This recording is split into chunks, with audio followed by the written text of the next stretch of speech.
2টা পৌরসভা সহ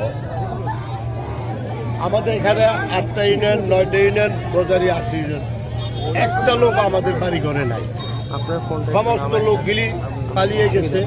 কে মাথা ভাঙছে, মাথা ফাটছে, কে হাত পা ভাঙছে, সমস্ত তারাইও দিছে। আপনারা ইতিমধ্যে দেখতে পাচ্ছেন, চরগড় করেন, মোল্লাগান্ধী বলেন, আদারা বলেন, সিলাই বলেন, বাংলা বাজার বলেন, এমনকি মহাকালী বলেন, সমস্ত ইউনিয়ন কিন্তু আমার লোকদের ফুটবলের মার্কেট নাই। যাই হোক, আমরা 17 বছর কষ্ট করছি ভোটের অধিকার ন্যায্য ফিরিয়ে দেওয়ার জন্য। আজকে তারা দুষ্কৃতিকারীরা অজান্তে আইসা এই ফুটবল মার্কার লোকের উপরে বিচার চাই, যেই অত্যাচার নির্যাতন করছে, একটা ইতিমধ্যেই আপনারা দেখছেন আমার সামনে আরো 2 জন হাসপাতালে মৃত্যুর সাথে পাঞ্জাল হচ্ছে। আন্দোলন সংগ্রাম করেছি।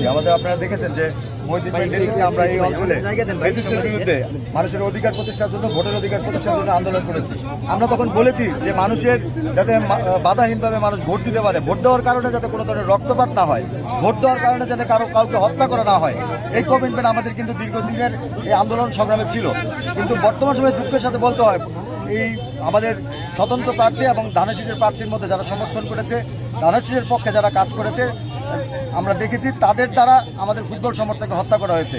আমরা বিশ্বাস করি বাংলাদেশ জাতীয়তাবাদী দল এই ধরনের হত্যাকাণ্ডকে সমর্থন করে না, এবং আমরা এটাও সন্দেহ করছি যে এই ধরনের কাজকর্ম বাইরে থেকে কেউ এসে তারা এমনভাবে কাজকর্ম করছে যাতে বিএনপিকে কোনোভাবে প্রশ্নবিদ্ধ করা যায়, ভাবমূর্তি ক্ষুণ্ণ করা যায়, এবং আগামী দিনে যে